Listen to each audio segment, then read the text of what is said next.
G'day everybody, this is Hunter here. So this is going to be my next video that I'm filming that is on a job that's already been done. So I'm going to tell you a little bit of a story of how I fucked up. So on a day, I decided to pop into work to be able to weld up my trailer. The hinges on my trailer snapped, and so I needed to weld and repaint them. That went alright without too bad of an issue. I mean, well, I got the wrong paint for the trailer, but that's not that big of a deal. In between waiting for the paint to dry, I thought, well, I need to really fit this diff breather on my D40 Navara, my 2014 D40 Navara. And the reason why is the factory diff breather on these, which I'll show you in a little bit, is really shit. And it kept blowing my Axel seal, which you'll see oil coming out of there when you do blow them. And I've had it redone a couple times now, my Axel seal, when it was under warranty. And this time around it was the last straw, because they're not cheap. They're like, the seal itself isn't very expensive, but the follower, the metal follower that goes with it, is pretty expensive. And then also half the time you have to drop your diff oil and stuff like that because it gets contaminated. So it ends up being pretty expensive. So this was the last straw, and I decided that I would remove the old diff breather, which sits up there, and I would then fit a new one similar to this one. I'm going to tell you how this little mistake ended up costing me a lot of money. So I'm going to show you what I did. Okay, so this is the factory fitting. It's got like a mushroom cap that has a spring on it, and then the air is supposed to go through there and then come out the vent here. The whole point of this thing is to stop dust getting in there. But the problem is with these, the springs deteriorate. As you can see, the spring on this is not so good. So as it's bouncing up and down, this is continuously doing that, and sometimes it gets stuck, and then it will just stay stuck, and it will end up sealing it and then causing build up of pressure in the axle, therefore blowing the axle seal. Which, to be honest, axle seal is probably the cheapest thing to explain versus the main pinion seal on it. But anyway.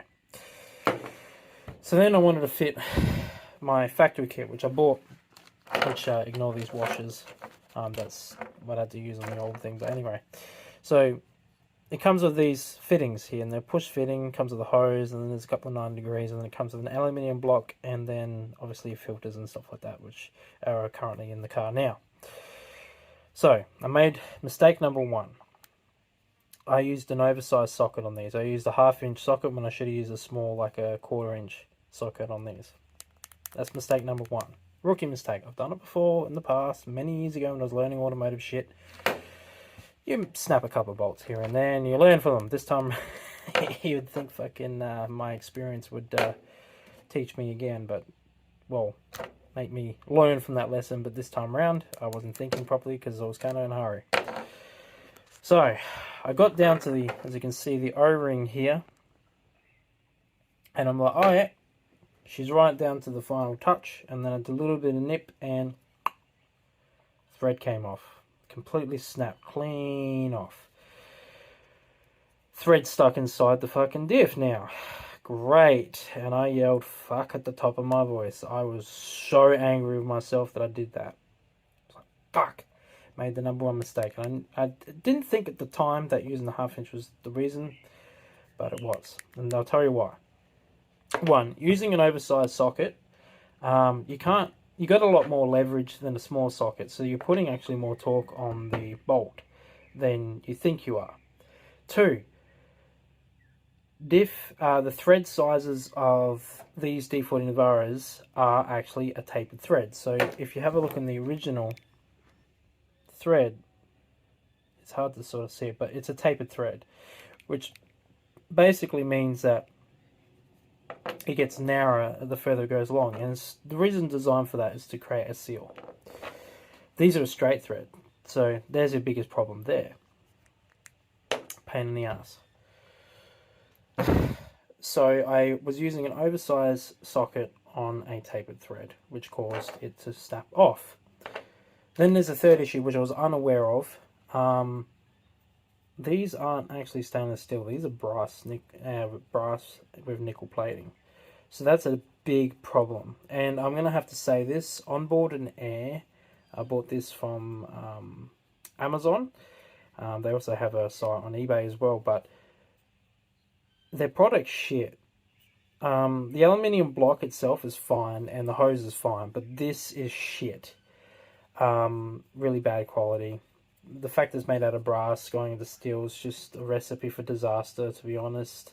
Especially if you've got to tape the thread, you didn't know about it. They are smart in the sense that if you have a look in there, they actually have an Allen key inside the thread itself. So we did try and help, and I ended up calling my boss to give me a hand. And we did try to get it out, but unfortunately it was I had to book it in at work to basically get fixed. So well, it went from like an $80 fix of just fitting an air breather, well, preventative fix I should say. The axle still had to be replaced, but ended up costing me a shitload more.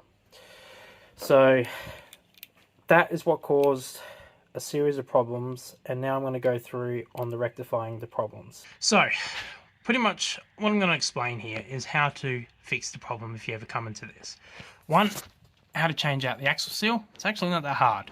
Two, how to fix a stuck thread inside a diff. That also isn't actually that hard, but the problem is I'm not at expertise on drilling and tapping. I mean, I've done it before, but not on something like, you know, important as this. Like, you can't, the risk of stuffing this up and causing you stuck without a car for a while is up there. So I decided to allow my work colleagues who are professionals to fix my mistake, basically, and also, you know, learn from them as well. So to change an axle seal on these vehicles, it's not that difficult. Pretty much what you end up having to do is remove the handbrake, which to remove the handbrake you go from here, remove it from all the joints and the holders and stuff, and then you unbolt it from up there. And there's a bolt there, I don't know if you can see it, but it's the bottom one there, and you remove that bolt and you can remove the whole line. And the reason why you need to do this is because you actually need to take this whole back plate off. Now, some people, when they do the axle seals, they open up the drum and disconnect the shoes and all that sort of stuff. You actually don't need to do that. If you remove this cable here and you unplug you clamp the brake line and you unplug the brake line into the like there's a little plug up there which I can see, but you undo that and then you can unclip that and take that out. Make sure you have this clamp, make sure you have the brake line clamped though. If you do all that, what you need to do then, obviously you've got it on jack stands or you've got it on the hoist. This was on the hoist. You then undo these 4 bolts here, 1, 2, 3 and 4 on the other side, and then this whole mechanism, this whole drum, the drum doesn't have to be open, it just comes straight out. That's it. That's how you take the axle out, and the axle goes all the way down the tube up to here, up to the diff. Now the axle seal itself sits in this part here, and it's got the seal, which is like a it's like a rubber sort of O-ring type thing that goes actually over the axle, and then it's got a metal follower. The metal follower is really expensive. It's $100 and something from Nissan. I can't remember, but it's pretty expensive. The seal itself isn't expensive, and the last 2 times I've had this done, they didn't replace the metal follower, they only replaced the seal. This time around, we replaced the metal follower and the seal just to, you know, we wanted to get a proper job done, right? So once you've got all that out, you take the old seal out, you do a clean on the inside of this housing here, which the seal lives in. Clean all that out, then you put the new seal in, new metal follower in, and then you put the seal on the other side, so this side of the follower, because it kind of sits inside the metal follower, just like a metal cup. And then on the inside it has a seal itself. So that's sort of how it works, and it sits in there, and then you thread the axle through. This time rather, because the leak was, it was early stages, but it still had washed away all the grease on the bearings on the axle, which is actually connected to the back of the axle here. So we had to, so they re-greased all that in there. They got a syringe with a needle and they squeezed the grease in the bearings, and then they went all through. This was squealing a little bit straight after. If it does do that, just go for a little bit of a drive to sort of get it to sort of warm up and then distribute the grease within the housing. And that's pretty much how you replace the axle seal. It's just that straightforward. You just move the handbrake line, clamp the brake line, remove the brake line there, undo these 4 bolts, pull the axle out, remove and clean housing where the seal lives, and you visually see it. You can't miss it when you look in there. It's actually got like a full housing, and then it goes inside the tube of the axle and whatnot. And then you re-grease your bearings and you replace with new seal. You put the axle back in. You fit these 4 bolts and torque them on. You fit the handbrake back on.